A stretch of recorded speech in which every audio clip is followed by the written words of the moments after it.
Welcome, friends, to Brother Owl's Garden. I'm so delighted to welcome back an old friend, a great friend, a best friend on his 10th appearance on the platform. That is a record. Welcome from the big island of Hawaii, my dear friend and spiritual brother, spiritual big brother, you could call him, Bob Belcher. Welcome, Bob. Aloha. Aloha, my friend. Talk about old friend. Is that because we've known each other for what, 25 something years, or just because I've gotten old? Yes. Both. Yeah, Well, it's been a all while and it's been great. I can tell you it took me a lot of years to get this old. So that's here I am. There you go. There's the accomplishment. And Hey, I think so. yeah, and you've been a mentor to me. And one of the ways that um, there's been many we've talked about personally, off camera.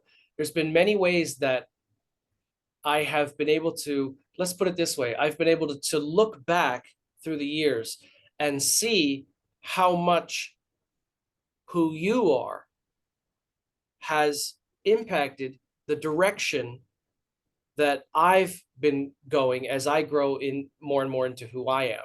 You you have had, I will say this, um, more effect on me, more impact on me than any friend I've ever had. It's very Wow. clear to me. Wow. Thank you. One of the one of the things is Reiki. I remember talking to you when we first met, and I literally didn't know what Reiki was.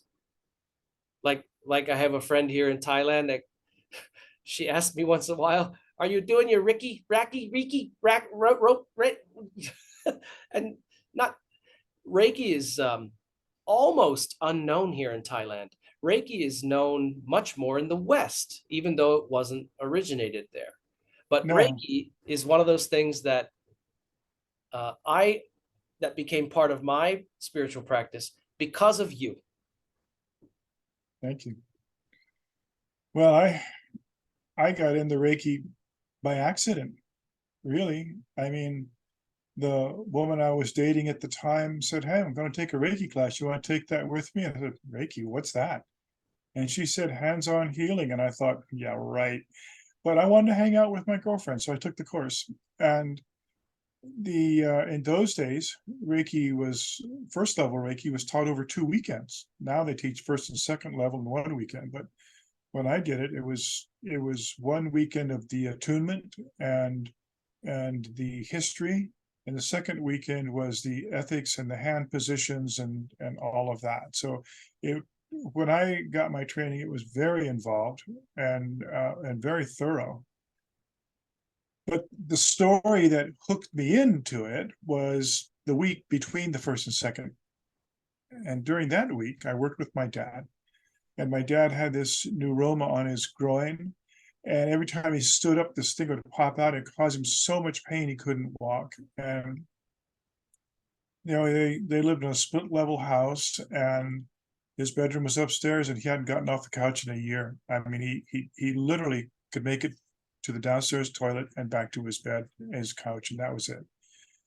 And I worked on him in the morning and in the evening every day for 5 days. And at the end of that time, he was getting up and walking around the block. And he was just so blown away by the healing that he actually paid for me to take my second level course when the Reiki master, because she would only come into town every few months. There wasn't a local Reiki master in Honolulu at the time. And uh, the long story short on that is everybody in my family became second level practitioners. And there was a time what really got my stepmother into it was she was very devout in her Christian faith, and she was diagnosed with a tumor in her uterus that was the size of a large orange and hard as a rock. And my dad and I worked on her for 2 weeks prior to the surgery, and if we'd had another week, it would have been gone because when they took that out, they said it was the size of a small lime and soft and squishy. And so that got her on board. And over the years, I was just something that I did. I didn't think about it. I didn't charge for it. I did it for friends and family. And Um, since retiring from the business and moving over here to the Big Island, I sought out a Reiki master and completed my training to be a Reiki master. Then I went to Maui and worked with William Rand and learned from him. And he's the head of the International Center for Reiki Training. And so I've been doing Reiki since November 11th of 1990. That's when I got my first level certificate. And now um, I I do quite a bit of it. I donate roughly 1,000 hours a year because I don't get paid for it. you know. Um, but I feel that I've been given a tremendous gift, and so I use that gift as best that I can to help people heal. And there's been, people tell me, "Oh, that's a miracle," and for me, it's just, well, yeah, it's just so normal that I recognize the miracle of it, but it's just such an everyday thing. So I've used it on tumors, on cancer patients, on uh, people. People come to me after surgery, and we're able to get them healed up in a third of the time or even less. The doctors are amazed. And people I work with never tell a doctor what they're doing. So whatever, that's not that's not what it's about.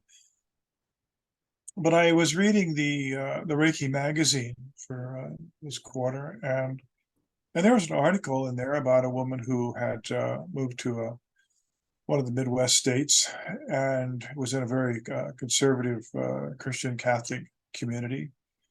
And she did have a small practice that was going, and yet she found that Reiki was condemned by the church, and it was called evil and of the devil and this and that. And I'm thinking, well, you believe in Jesus, who did hands-on healing and who said, anything I can do, you guys can do. And so why would you think it's evil? And we had a conversation before, and that we know there's a lot of people that are unicorn and Fruit Loops out there, and they get into some stuff that I don't know about that. I only know what my experience is and what my training is. And Ray for universal, key for energy, universal energy. I see it as God's energy. I see it as the energy of the universe. And as a Reiki practitioner and a Reiki master, what I have been able to do is simply tap into that. And I pray for guidance to all that's good and holy and light, and I allow the energy to come through me, and it does, and it goes wherever it needs to go, and it helps the people that I work with. So from my perspective, it is so simple. It is so easy. And I had practiced other forms of hands-on healing, but you had to be very careful. There was a thing called psychic transference, and you had to do grounding, and you had to do protection, and there's all this complicated stuff you had to do with it. And Reiki was just so simple. It was so easy. It was so safe. And the primary purpose of Reiki is to restore harmony.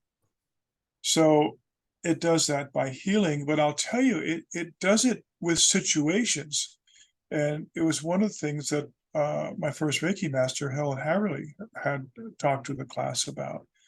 And I'll give you two examples of this. I was in a car, my wife and I were in a car with this couple that we knew and their young son, and the son was tired and being fussy, and dad was being grumpy and only making the situation worse by yelling at the kid.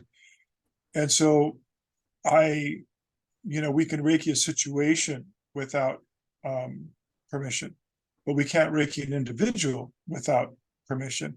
And you're into Reiki, you know what I'm talking about. There are certain rules and guidelines that we have to follow to keep within the ethics of our practice. And so I'm really strict about that kind of thing. But we can Reiki a situation. And I started using one of the Reiki symbols, and within seconds, the kid cop stopped crying, dad stopped yelling, and the energy in the car got very calm and mellow, and we had a very pleasant drive home. My wife and I were coming back from Honolulu on a plane back to the Big Island, and the next to us up one row was this mom who had a baby, and the baby was crying and just like, oh, the poor kid and the poor mom having to deal with it. And And the poor so, passengers. and the poor passengers, of which Let's I be was real. one. Yeah, yeah. I mean, it's, you don't want to hear babies crying is irritating for a reason. To get your attention, to help them. That's why Yeah, it's just, by it's the way they design. go. Yeah, it's the way they're going, help. So again, I focused my attention on the baby, and the situation, and I invoked that same Reiki protocol. And within seconds, the kid stopped crying, and within 30 seconds, it went to sleep on the mom. And my wife looked at me and said, "Did you do that?" And I said, "Yeah, I did." So I see Reiki as a place of, as a vehicle to harmony. I see it as a way of bringing in God's energy, God's love, all of that, and directing it to an individual or a situation. So I was surprised to see such a vehement negativity from the Catholic Church, and I guess some Christians, even though people are people, so but there's these official stances that organizations take, and there's the individuals within that organization that might have a different view on it. And so within the context of my experience and my training, which is the only place I could speak out of, and I've been doing it for 33 years, um, I have found it to be the most peaceful, gentle, loving practice that's one can use for self-healing and to assist others. And uh, during my day, I do Reiki anywhere from 1 to 4 hours a day, depending on what my schedule is. And, you know, that's why I don't get how something so good can be considered so evil. And I do understand that there is the difference between, like, Reiki is Reiki and people employ it in different ways. I mean, like they say, fire can cook your food and burn down your house. It's just how it's used. So I just want to put that out there. It's not evil. People can be, but the practice I don't believe is. Responding to all of that, um, and that's a lot, but here we go. I am not taking sides. I am not advocating one side or the other. But what I think that I probably can do adequately is explain the reasoning why the church takes the stance that it is impure and it is to be avoided. The reason I think, and I really don't have the right to speak for them, but this is my best understanding of why they take the stance they do. And it is because I have researched it and talked with people. I know a monk who used to be a Reiki practitioner who adamantly warned me to get out of it. But that was him testifying to the experience that he had with his instructor and his involvement in the practice. And Mhm. that's not mine, and that's not yours or anybody else's. I think it ultimately comes down to, because Reiki is not evil, but it can be contaminated, it can be hijacked, and it is at risk of such when the instructor or the practitioner invokes or invites or calls upon another entity to come in. And this would probably be done during what we call the attunement, which is an initiation of sorts. Okay. Yes. And there are many Reiki instructors who definitely do invoke another entity. They will call it their spirit guardian or whatever they call it. But you and I both know from the astral realm layers and from the realm of asshole spirits, uh, when you open up and invite, you do not have full control over who You comes have in, no control. And yeah, and there are countless entities who masquerade, who Yeah, deceive. And I'm so for very well that aware reason, of that. yeah, Yeah, for that reason, I think we have to be sober enough to say, yeah, there is the potential of it being hijacked or commandeered, and in that sense, not being pono anymore. I agree. And the I second, let me just, the second thing is, yeah, yeah, yes, Jesus laid hands on the sick, spit in mud, rubbed it in their eyes, and healed the blind, etc. Jesus did not practice Reiki. What Jesus did is not Reiki. They no, may be side by side, spiritual energy healing, but he didn't do Reiki. And the third point, and then I'll back out. The third point is that Reiki originated as a segment of a very, very, very esoteric Buddhist sect in their practice. And it involved initiation way, way, way more than anything that modern day egalitarian Reiki. When Takata brought mhm, Reiki from Japan, uh, World War II era, brought it from Japan to right where you live in Hilo. That's right. where it was brought I've been into to the the United house that States. she had. Yeah, Yeah, yeah. We both, we're right there. But when she brought that there, she brought a very, very simplified version that right, was for the common folk who were not Buddhist, who were not entering into a right, religious life, most certainly were not members of a very, very esoteric Buddhist sect, etc. So it was popularized into what we are taught today. And then, as you mentioned with the foo-foo unicorn stuff, if you do a little bit of research, you can find that so many alleged variations, styles, new names of, pink unicorn tap dancing, foo-foo Reiki school, whatever. There's so much bull out there that yeah. it I has been, absolutely. yeah, it's been diluted, it's been conflated, it's been reduced, it's been made, it's been cheapened. And so that's why you and I both, if somebody is going to study Reiki, make sure that you go directly to the most legitimate source, as you said, Mr. Rand. And I believe you Yeah, have two Reiki master certifications, Bob, right? three. Oh, three. Yeah, Okay, yeah. I have my basic and I have two master certifications. No, no, no. But I said master. For Oh, masters, you have yeah, you have two I have different two types. masters. Yes, I have two What masters. what types of Reiki are those? It's called, well, there's the standard Reiki and then with what's called Holy Fire Reiki.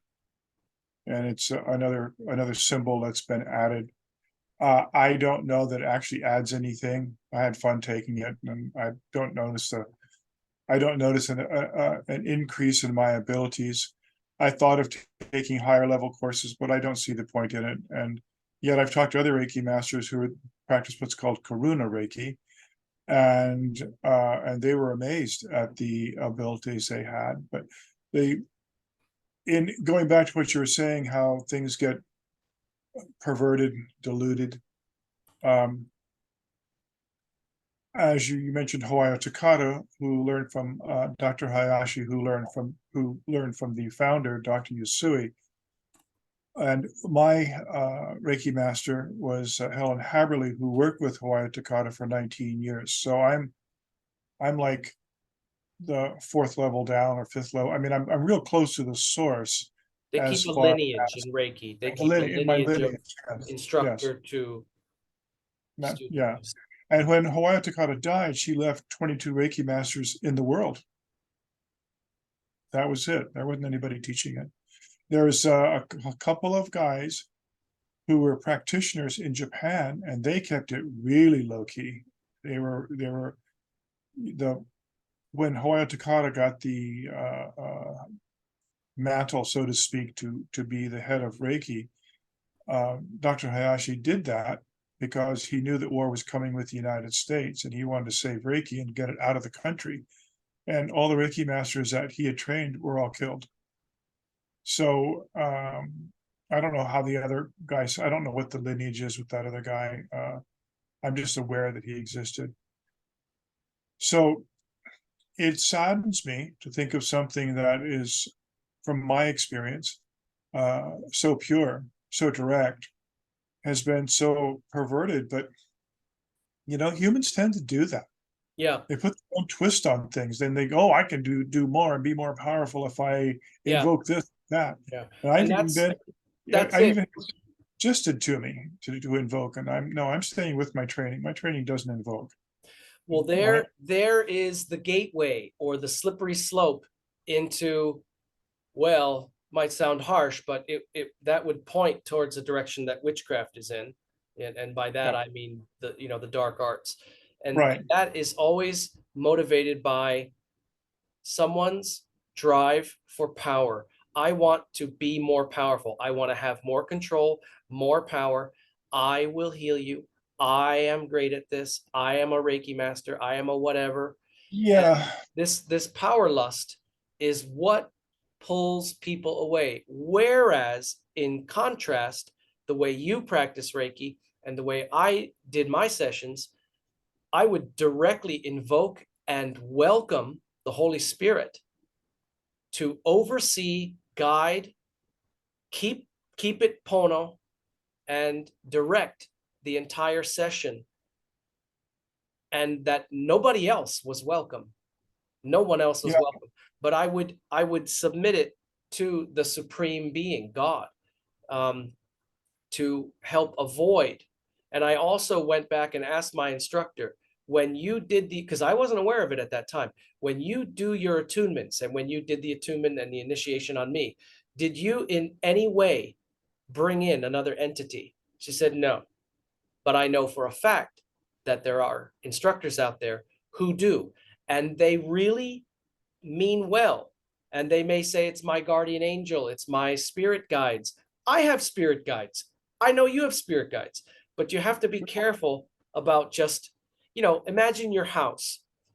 Would you throw open your doors and windows and say, hey, I only want someone good to come here today and help me with this Reiki thing? You don't know what's going to come into your house.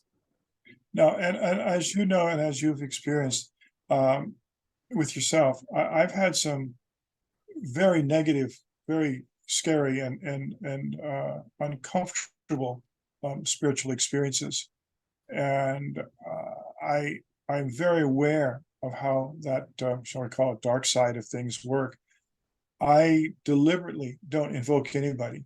My was not part of my training, and I stick with how I was trained to, because I don't I'm not here to create Reiki. I'm here to make use of it. And I'm just on the verge of taking on a cancer, somebody else as a somebody else to work with.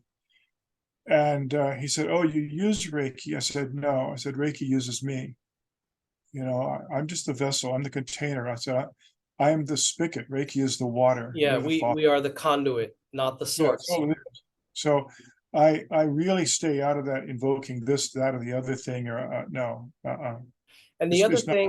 the other thing, just as a final point to understanding the church's stance, not taking sides, not telling anyone what to believe or Yeah, not to yeah, yeah. believe, but there's a small detail with the symbols. Reiki involves using symbols, and as you graduate to higher levels, you increase symbols up to 6 of them.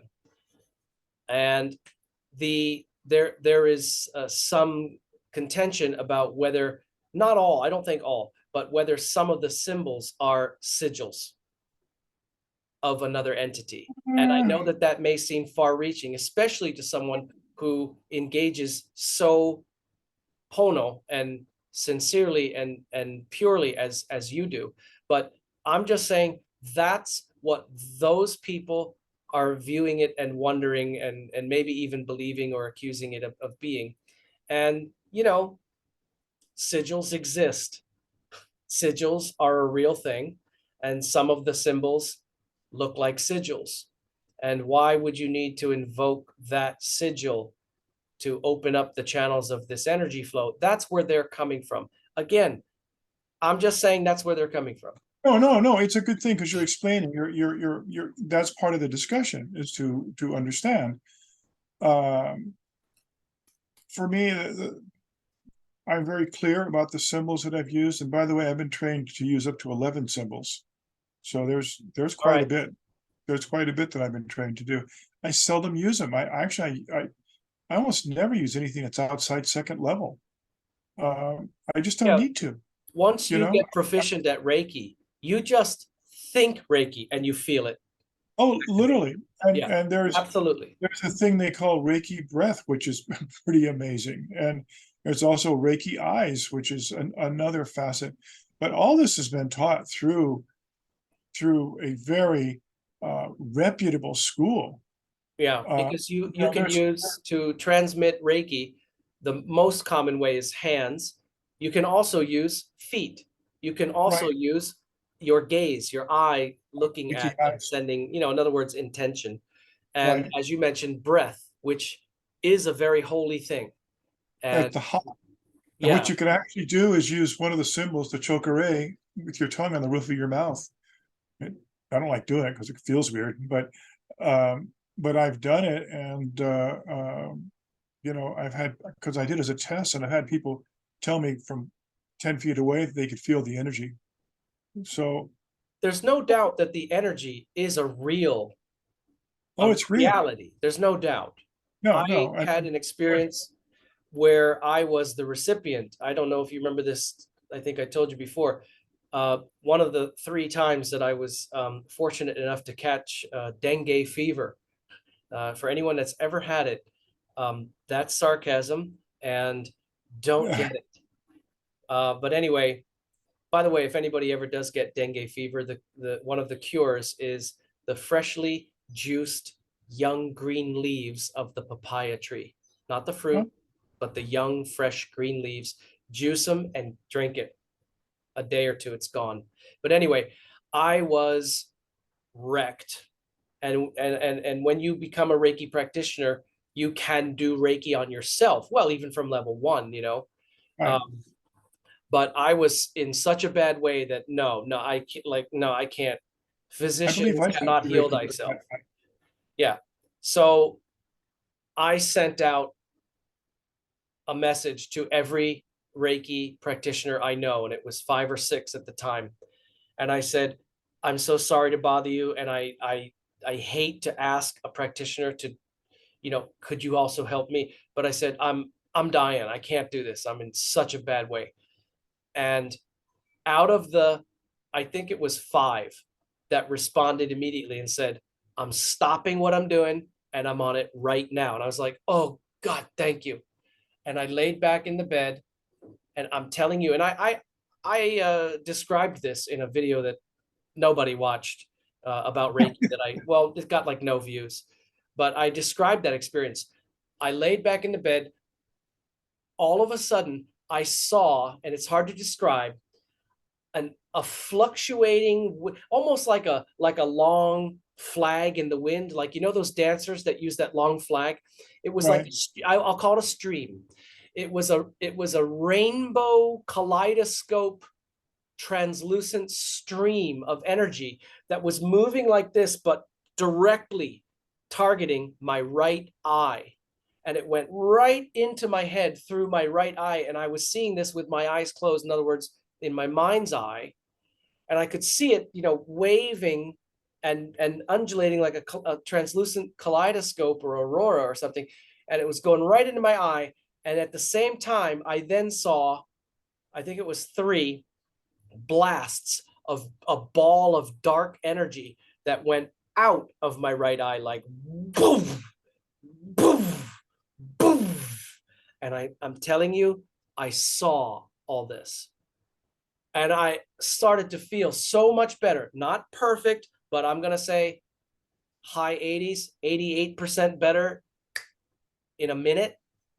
And I was ecstatic at the relief because I couldn't even get from the bed to the toilet. Okay. And I was on uh, uh, paracetamol which is like Thailand, Tylenol. Yeah, Tylenol. And it's not a good medicine to take. It's very bad for your organs, but there's a certain threshold of pain where when you cross it, you go, yeah, so kill the pain anyway. And I was on that, and I was drinking 22 to 25 bottles of liquid, whether it was water or like one of those Gatorade type drinks. At bam, bam, bam, bam, bam. And I mean, you would think I would be swimming. I could not get hydrated. I couldn't. And when that Reiki came through me and I saw it with my third eye, my mind's eye, I said, there's not even a speck of doubt left in me that this absolutely is a real thing. And that's beside the fact that I went into a meditative state and observed my hands, and I consciously turned on the Reiki and turned off and turned on and turned off.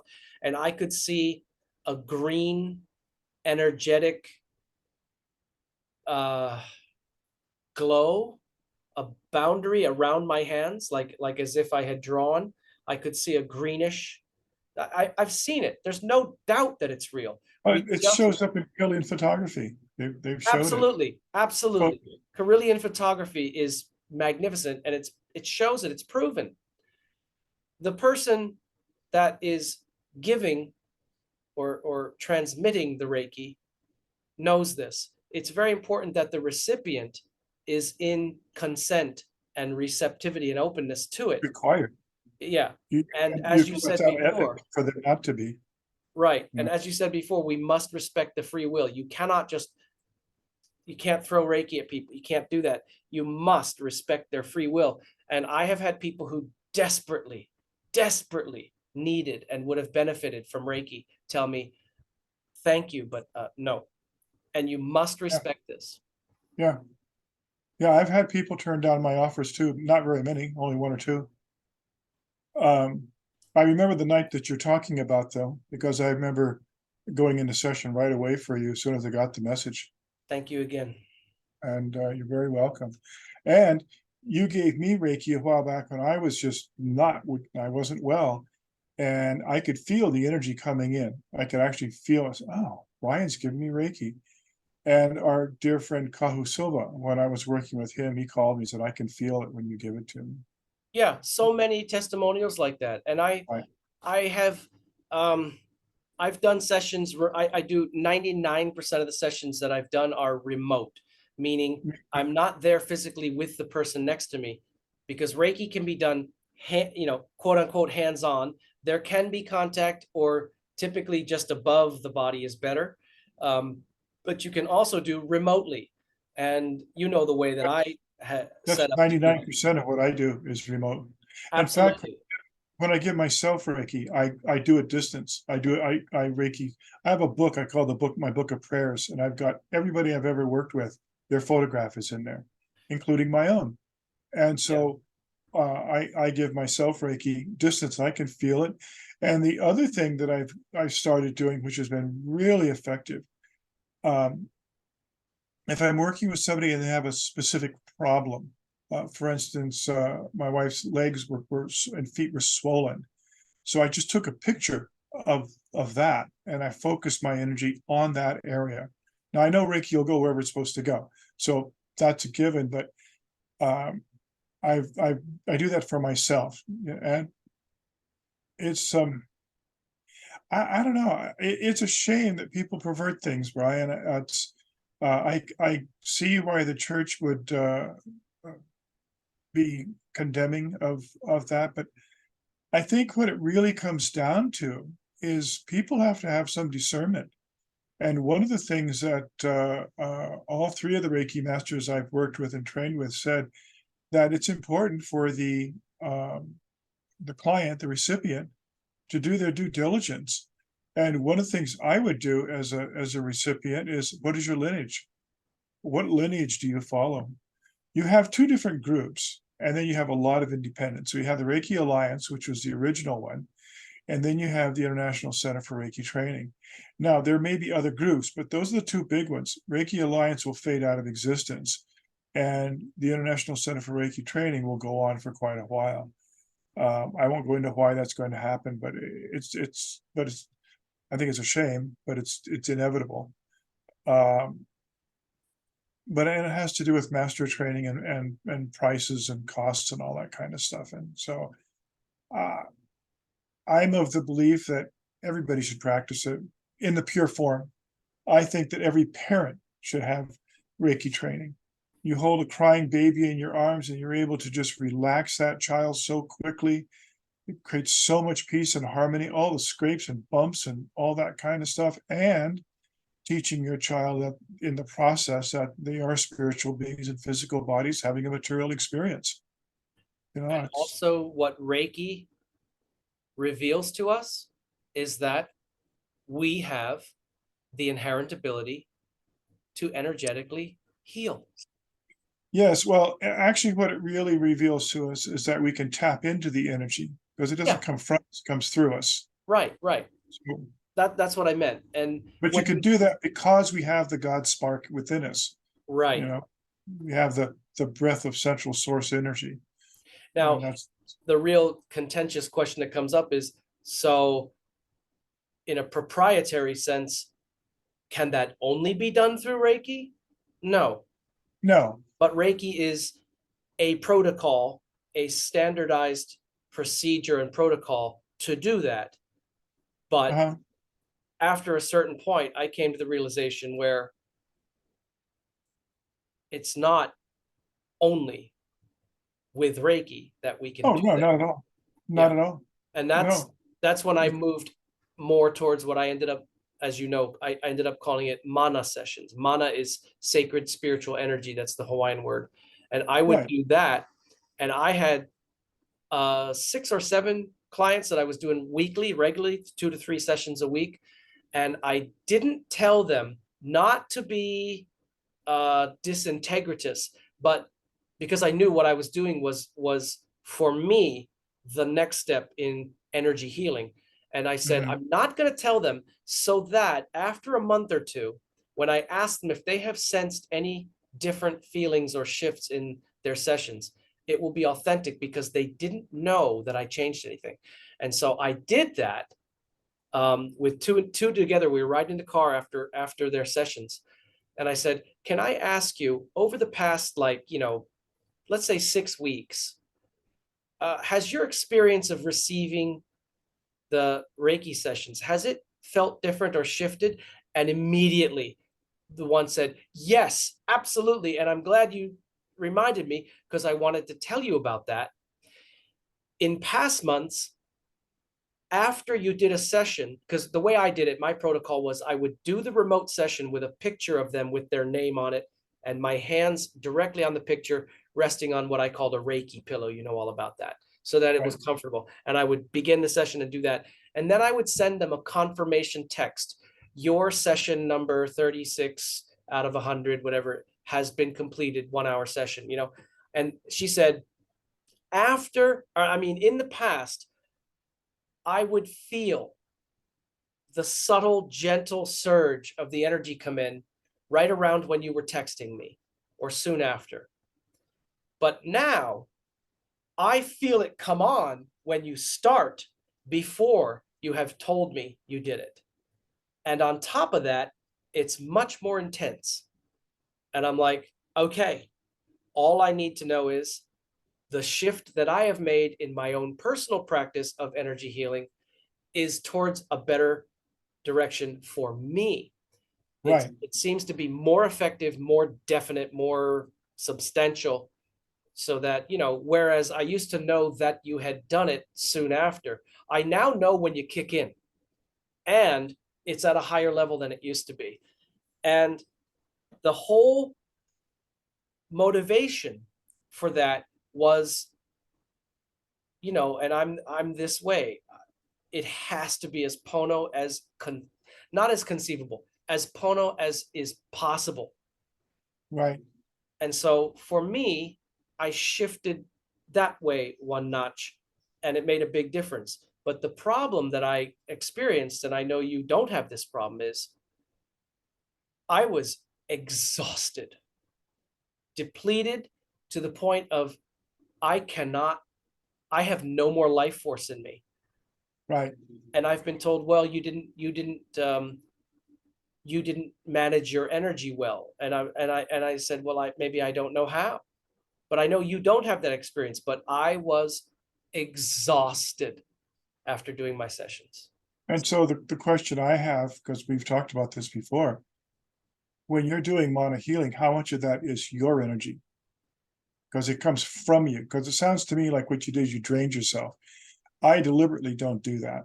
But I spoke for the Holy Spirit to guide, direct, and protect the whole session, and to channel pure divine love through me to the intended recipient as they so choose to use it in their highest wisdom.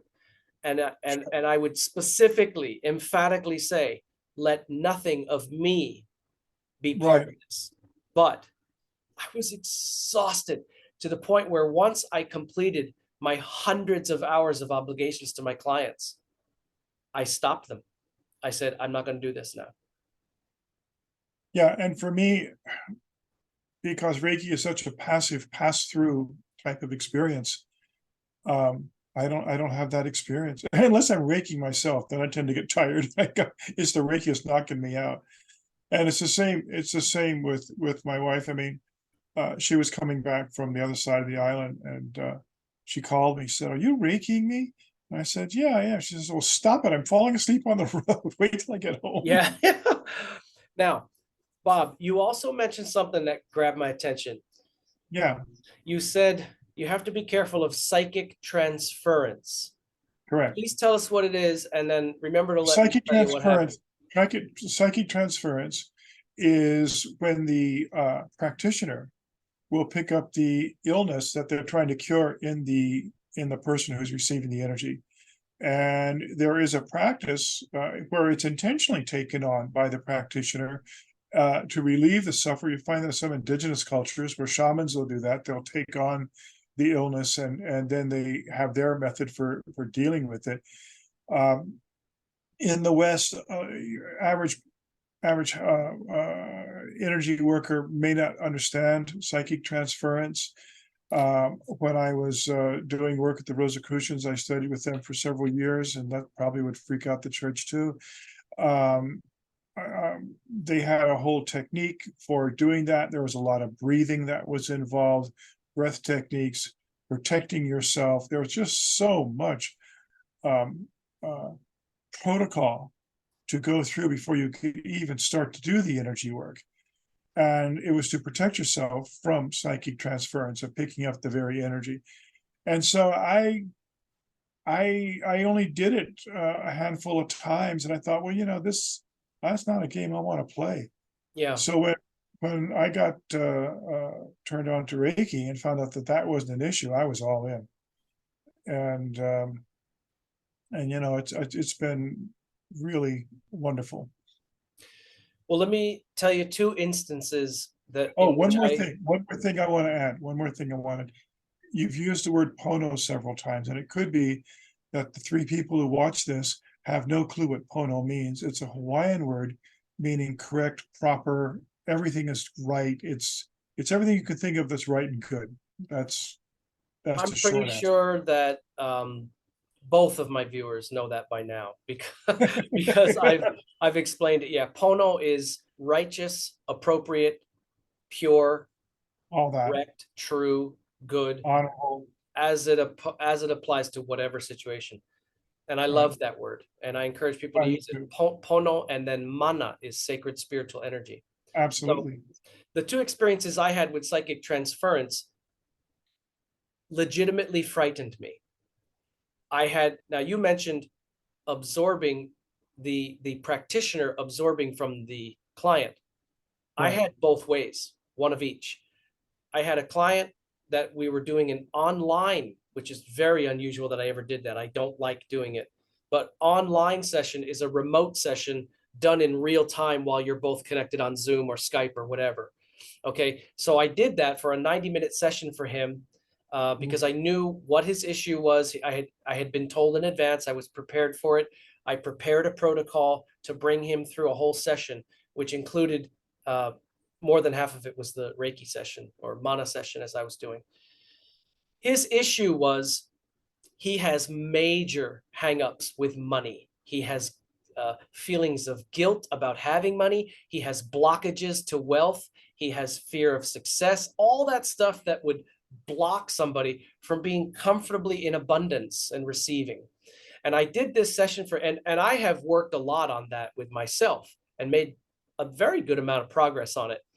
And I was like, yeah, okay, I know what that's about. Yeah. And so I'll do this session for him. And I did it. Do you know that starting from 10 minutes after we finished the session and lasting for about a week, I was swimming in this ocean of thoughts, negative, blocking, limiting, impoverishing, guilt-ridden, shame-inducing thoughts Right, about wealth and abundance. And I was like, after the first day, I was like, there's no question what this is and where I right, got it from. But right. you know, like those cop videos where the guy says, "These aren't my pants. I'm wearing somebody else's pants. Those drugs in the pocket are not mine." Doesn't matter. Possession is 9/10 of the law. Well, possession is 9/10 of your reality. No, it's not mine and it's not coming from me, but I'm carrying it. And what the hell? And I realized I need to do a very proper and thorough cleansing and releasing, which is what I do in the FTT sessions with the crystal and the visualization and Right, the proper words. right. I need to very consciously and willfully release this from me because you know he got his peanut butter all over my chocolate, you know. And then the second experience was one of the rare times in which I was doing a personal, you know, in-person session for some clients that had come a 12-hour drive here. They came all the way from Bangkok, and I could not, nothing could stop me fulfilling my obligation to them Oh, for yes, what of they course. did to get here. And it was like the third time they'd done it. They were very devoted clients, and they came and wouldn't you know, it was one of those awful days when I had an ocular migraine. An ocular migraine is basically a Oh, 10-inch railroad spike pounded with a sledgehammer through your eye sockets, and yeah, leave it in there and see how you feel for a while. And it goes all the way through your brain, down your neck. And I highly recommend against having them. But anyway, yeah. I had it. And I was in throbbing, like head throbbing agony pain. But I had this Mhm. obligation. And I wavered between, you know, they had a schedule. They had a plane to catch in the evening. There was like, either I do it or I don't. There was no, can we Right. wait a half a day? And I said, I just got to do it. And, you know, I'm just going to, I'm just going to not focus on me and just let the Reiki come through.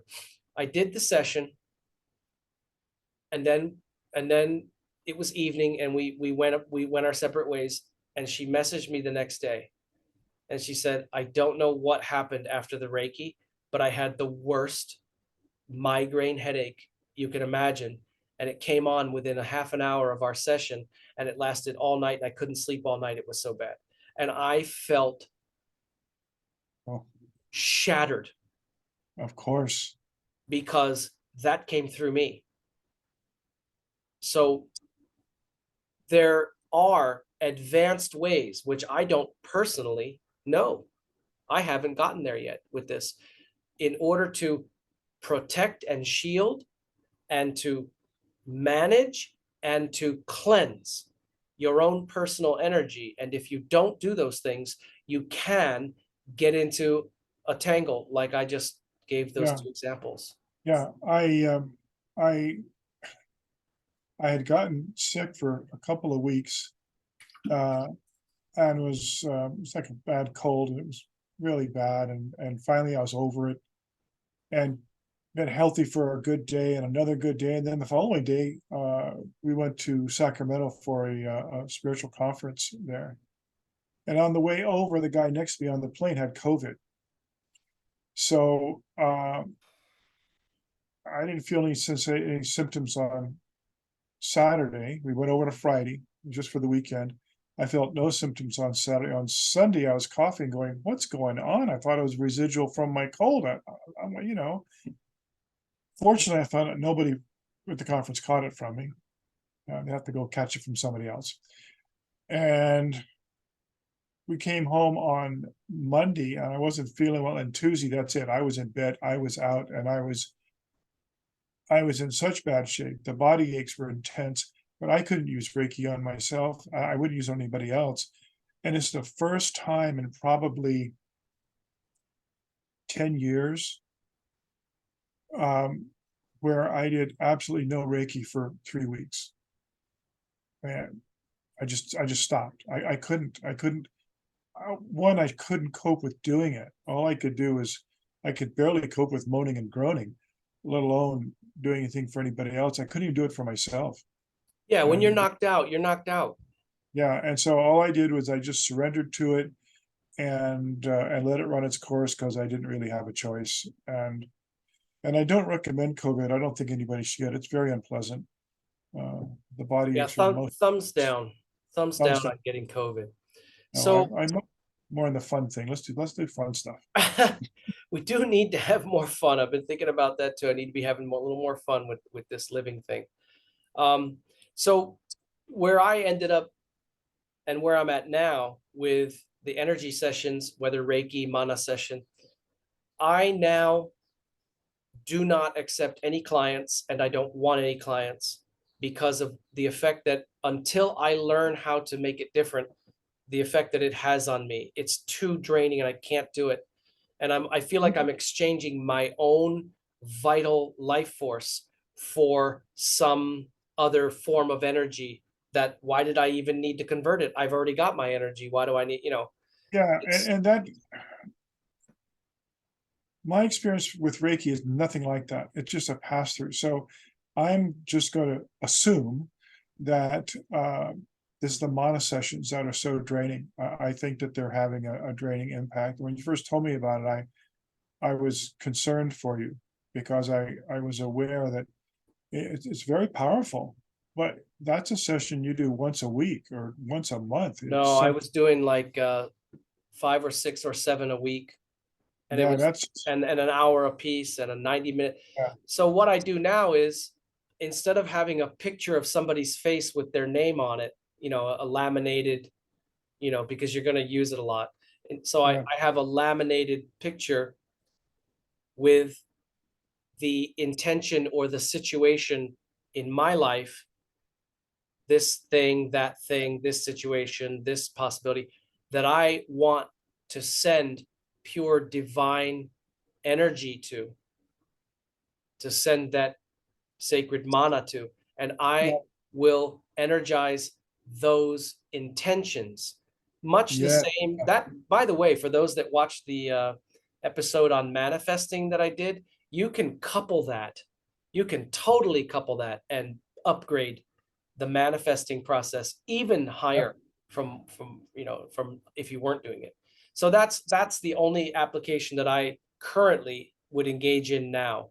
But I have I've halted the I have clients. books like these, and I only use one, but it's full of document protectors with uh, photographs inside, and that's how I do the distance sessions.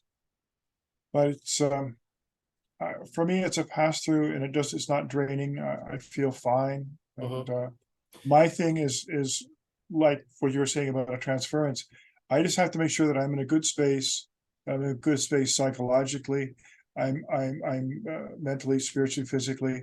If I'm feeling ill, if I'm feeling off, if I'm not having a good day, I won't do a session.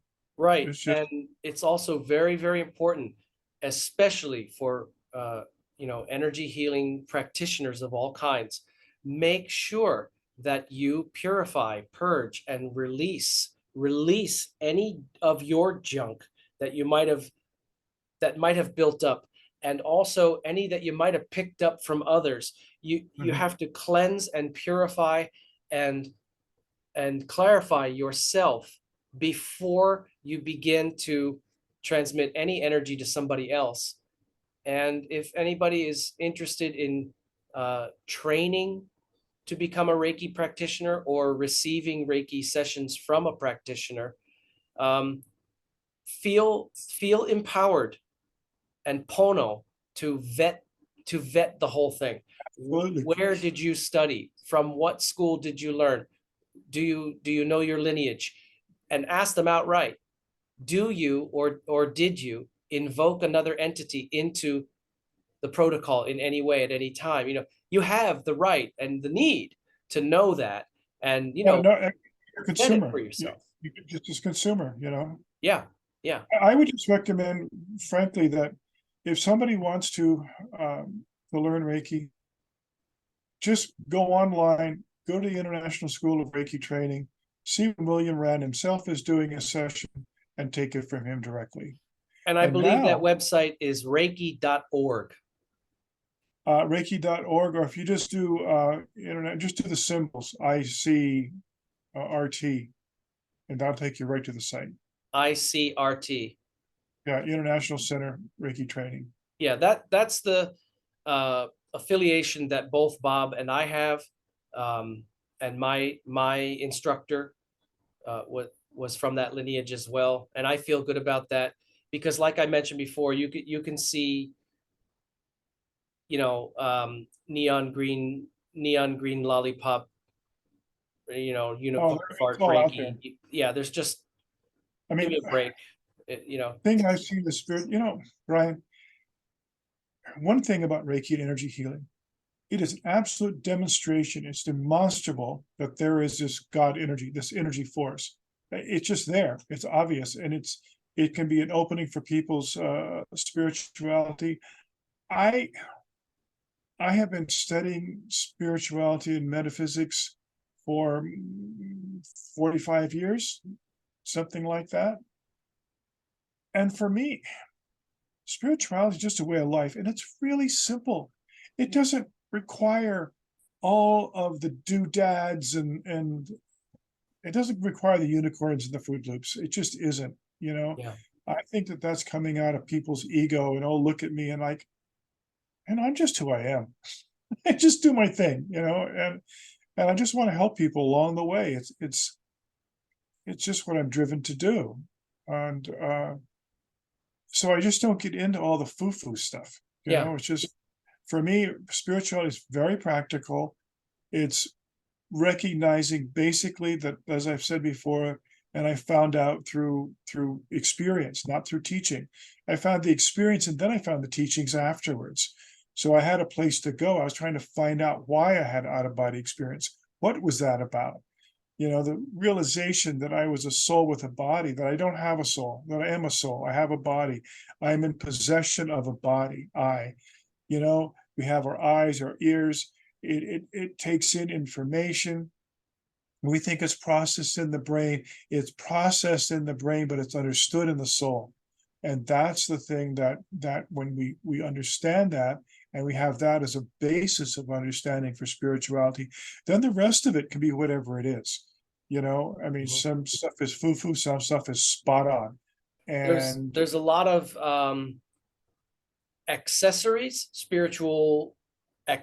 spiritual supplements, things like that. But I mean, for example, as you and I have talked about, we both own a lot of books, but we also both know it ain't in the books. The actual experience of it, as the Hindus say, tat, which is where we get the word that in the Sanskrit, tat. You are it. You're not going to experience that in a book. You can just hover around and orbit and maybe glean some useful information and some affirmations and relate something that, oh, might open up something in you. It's a supplemental, but it ain't it. And the actual experience of anything spiritual is within yourself.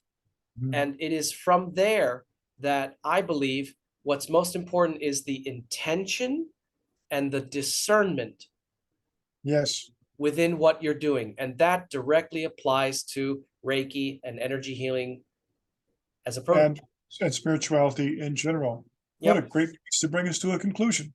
there it is. There's our final point. And we hope that everybody has derived value and meaning and, some interesting insights from our conversation. Thank you very, very much to the You're very 10%. welcome. Yeah, And it's just always a joy to hang out with you, bud. We don't get to do it in person anymore, so this is as close as we get to do it. it's always a pleasure. It's always a pleasure. And always mutual. You know that. I We know, bud. we have a lot of wonderful, one bud to the other bud conversations that we don't record, but Not maybe boring to anybody else, but we love him. well, thank you for staying with us, viewers, and a special thanks to the 10% that subscribe. You are the ones that help other people like you find our channel. And Bob, thanks for everything you have offered of yourself. You're a wonderful, wonderful soul. You're always welcome. Thank you for your 10th Oh my, appearance on the platform. wow. Well, aloha, my friend. Malama pono, meaning take care, and a hui ho till we meet again. Malama pono. Aloha.